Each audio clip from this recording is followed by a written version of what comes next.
back from a trail, camp, or overland trip, before you park or go back to your regular routine, give your car the care it needs, as skipping this can cost you later. What's up guys, Uwe here, and here are the essential maintenance that every adventurer should do after an off-grid adventure. Whether you drive a 4x4, 4x2, SUV, or even a hatchback. So let's head to Holy Family Shell Palapala to get started.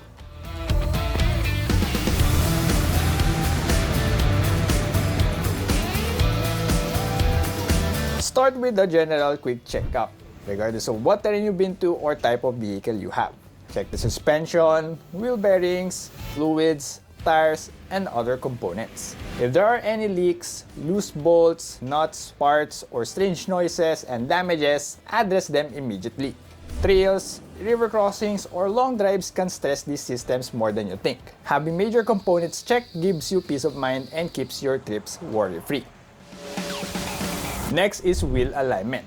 If you've been through rough trails, rocky sections, or even rutted dirt roads, have your wheels aligned.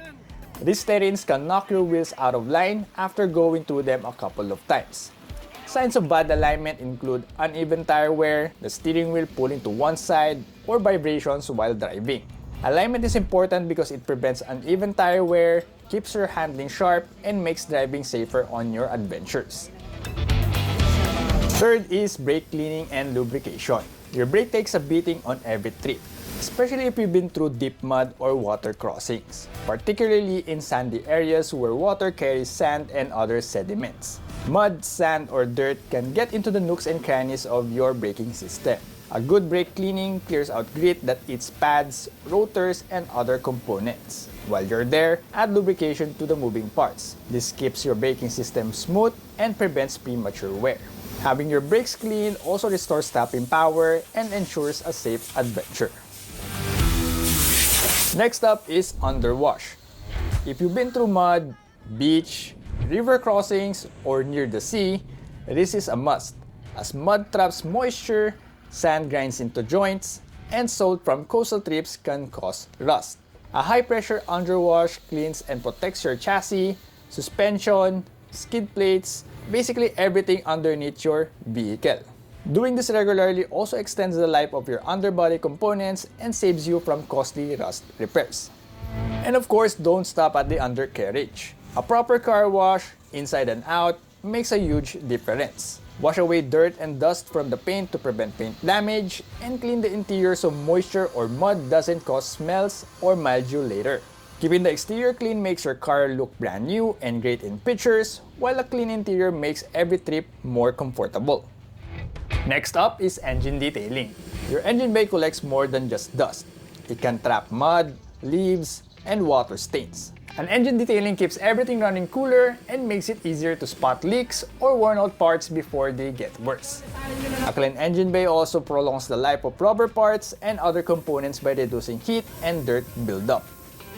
And lastly, lubrication. After going through mud, water crossings, or dusty roads, grease your U-joints, slide yoke, ball joints, and other greasable parts, as dirt and water can wash out the grease or cause premature wear. Fresh lubrication prevents premature damage, reduces noise, and keeps your suspension and drive shaft operating smoothly. Post-adventure maintenance isn't just about keeping your rig shiny.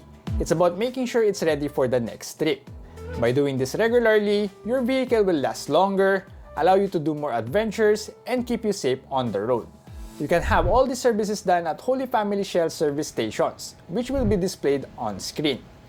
You can also reach out to them on their Facebook page via link in the description below. And that's pretty much it for this post-trail, overland, and camp maintenance. If I missed something, comment it down below.